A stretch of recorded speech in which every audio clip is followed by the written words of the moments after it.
I drove 11 hours to surprise my wife. What I saw shattered me. So yeah, I honestly don't even know where to start with this, because even thinking about it makes me want to puke. But here goes nothing. I, 33M, have been married to my wife, Anna, 31F, for 7 years. We met when we were just dumb college kids trying to figure life out. Fell hard, got married young, built what I thought was a rock-solid life together. House, dog, inside jokes, Sunday morning pancakes, the whole thing. Anna's birthday was last weekend, and for the first time since we started dating, I couldn't be there. I had this work training thing in another state, mandatory, non-negotiable. She was super chill about it. Go, babe, it's fine, she said, kissing me goodbye. We'll celebrate when you get back. But the whole week, I felt off. Like, guilty, I guess. I kept thinking about her being alone on her birthday. She always made such a huge deal out of mine, decorations, cakes, goofy homemade cards. So 2 days before her birthday, I got an idea. Screw it. I'd surprise her. I wrapped up training early, packed up my stuff, and got in my car around 5 p.m. 11 hours. For states. Snowstorm halfway through. I'm talking full whiteout conditions, crawling down the highway at like 20 miles per hour, windshield wipers losing the battle. I almost turned back like 3 times. But I kept thinking, this'll be worth it. She'll be so happy. She'll scream, jump into my arms, maybe cry a little. It'd be one of those movie moments people talk about forever. I stopped at a gas station 2 towns over and grabbed her favorite flowers and a dumb little cake with "Happy Birthday, Love," scrawled in blue frosting. By the time I pulled into our driveway, it was just after 4 a.m. The house was dark, the street was dead quiet, everything covered in a thick blanket of snow. Perfect, I thought. She'll never see it coming. I let myself in as quietly as I could, heart hammering in my chest. I even kicked off my boots and tiptoed inside, balancing the flowers and the cake like some clumsy Hallmark movie idiot. And then I noticed it. A jacket. Not Anna's. Definitely not Anna's. Big. Dark. Men's style. Slung over the back of the chair by the door. My stomach dropped so fast I almost dropped the cake. At first, I tried to rationalize it. Maybe her brother? Maybe a neighbor? Maybe she had a friend over because she was lonely? But deep down, even before I saw the second pair of boots by the mat, huge, muddy men's boots, I knew. Something was wrong. I set the cake and flowers down on the side table with hands that wouldn't stop shaking. And then I heard it. Laughter. Coming from upstairs. Her laughter. And a man's. Low. Familiar. I don't even remember deciding to move. My body just went. Step after step up the stairs, heart at my throat, mind racing. Don't be what you think it is, I begged. Please don't let it be what you think it is. But when I reached the top of the stairs and saw the bedroom door cracked open, lights on, and 2 shadows moving inside. Yeah, it was exactly what I thought it was. And honestly, it was so much worse than anything I'd ever imagined. I swear, for a second, everything just froze. Like even the air around me stopped moving. I could hear my own heartbeat pounding in my ears, louder than the voices, louder than anything. My brain kept saying go back, just go back downstairs, pretend you never saw this, but my feet kept dragging me closer. The door creaked as I pushed it open an inch more, and there they were. Anna, in bed, laughing, tangled up with Jake, my best friend since high school. Of course it was Jake. A freaking course. The guy who was like a brother to me. The guy who helped me pick out the ring when I proposed. The guy who toasted us at our wedding and cried real tears. That guy. They didn't even notice me standing there at first. They were too wrapped up in each other, giggling like teenagers, whispering things I couldn't, and honestly didn't want to, make out. I felt like I left my body. I wasn't a person anymore. I was just static. Noise. Pain. White-hot rage buzzing in my veins. I don't even know how long I stood there before Jake finally glanced toward the door and locked eyes with me. The color drained from his face instantly. Anna followed his gaze. The scream she let out still echoes in my nightmares. "Oh, my God," she shrieked, yanking the blanket up around herself like it mattered anymore. "What are you doing here?" Not, "I'm sorry." Not, "I can explain." Not even, "It's not what it looks like." Just, "What are you doing here?" As if I was the one out of line. I couldn't even get the words out. My mouth opened, but nothing came. It was like my brain short-circuited under the sheer weight of betrayal.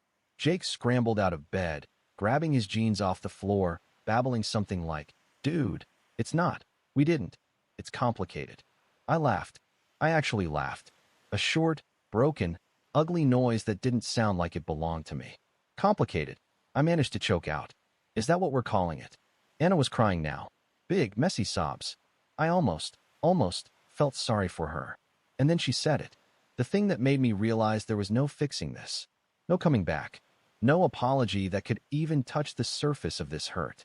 She said, if you hadn't surprised me, you never would have found out. Like somehow this was my fault. Like I was the one who ruined everything by showing up. I just stood there, letting it hit me. 11 hours of driving. For states. A snowstorm. For this. For them.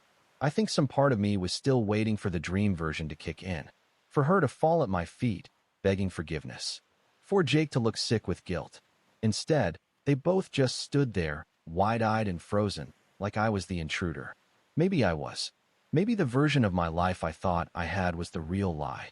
A cruel joke everyone else was in on except me. I turned around without another word and walked back down the stairs. Left the flowers and cake sitting right there on the table, next to their stupid muddy boots. When I stepped outside, the cold air slapped me so hard it almost knocked me over. But honestly, it felt better than anything I'd felt in that house. I sat in my car for a long time, watching my breath fog up the windshield, trying to figure out what the hell to do next. And that's when my phone buzzed. It was a text. From Jake. All it said was, I'm sorry. You weren't supposed to see that. Not sorry for what he did. Sorry I caught them. Like the crime wasn't betrayal, it was getting caught. And I swear, in that moment, I knew nothing in my life was ever going to be the same again. Not my marriage. Not my friendships. Not even how I saw myself. Everything, absolutely everything, shattered. I don't know how long I sat there. Maybe minutes. Maybe hours. Time didn't feel real anymore. At some point, the dog, our golden retriever, Max, patted over and laid his head on my knee. I hadn't even realized he was still in the house.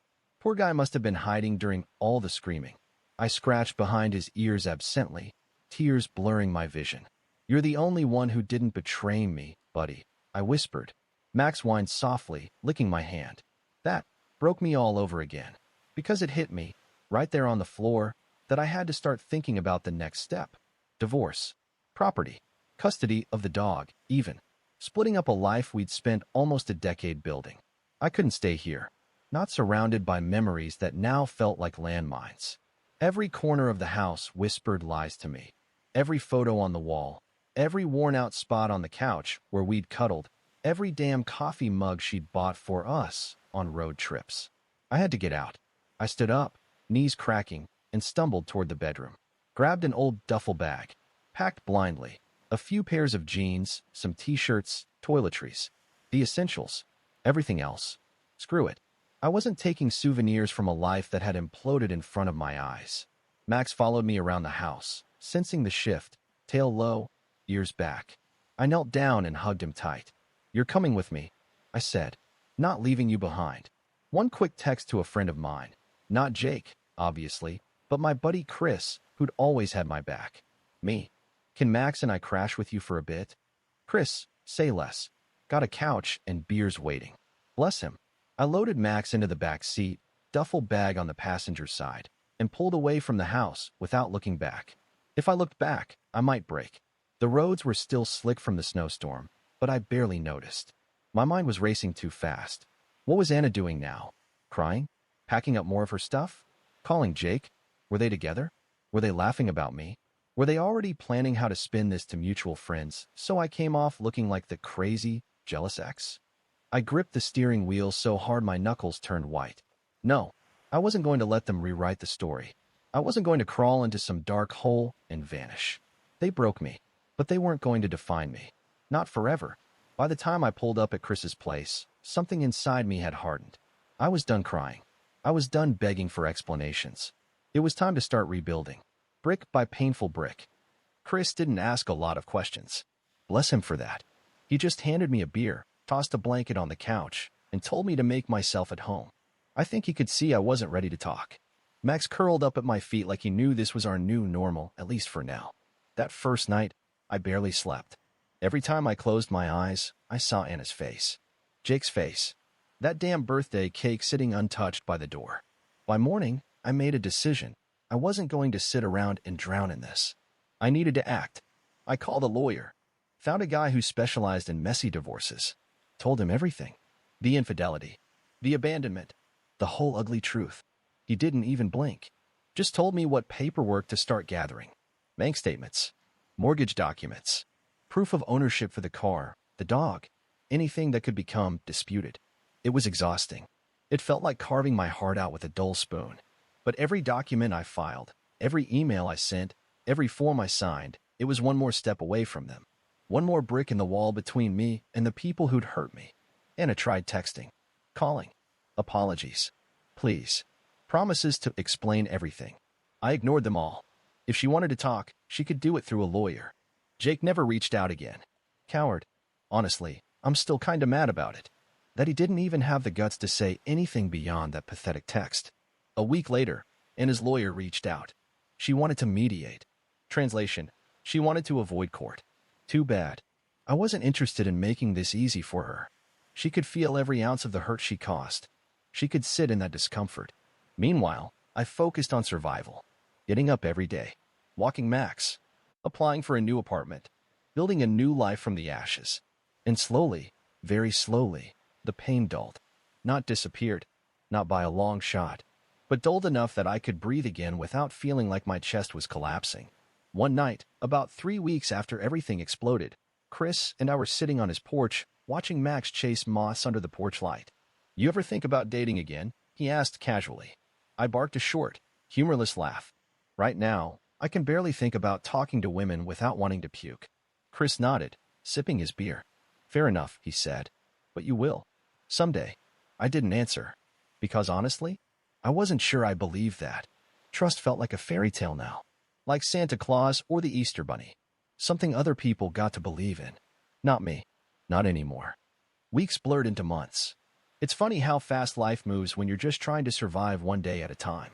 I found a small apartment across town, cheap, kind of grimy, but it was mine. A place with no ghosts in the walls. Max settled in faster than I did. He loved the ratty old couch I found on Facebook Marketplace like it was a throne. Meanwhile, the divorce dragged on.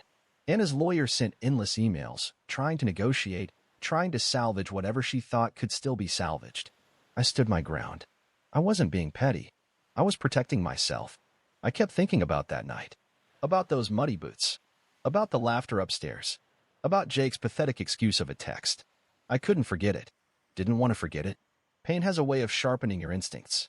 One afternoon, I got a call from my lawyer. "They're offering you the house if you sign an NDA," he said. I almost laughed. They wanted me to take the house, the same house where my heart got ripped out, in exchange for my silence. "No deal," I said immediately. "You sure?" he asked. "It's a lot of equity to walk away from." "Yeah," I said. "I'm sure." I didn't want their dirty money. I didn't want their secrets. I wanted my soul intact. Finalizing the divorce took another 2 months. When I finally signed the papers, sitting in a sterile conference room across from Anna and her lawyer, it didn't feel triumphant. It felt hollow. Anna couldn't even look at me. She signed with a trembling hand, her face blotchy and red. For a moment, I wondered if she was thinking about everything we lost. Then I realized it didn't matter. Her regrets were hers to carry, not mine. When it was over, I walked out without a word. No goodbyes. No drama. Just done.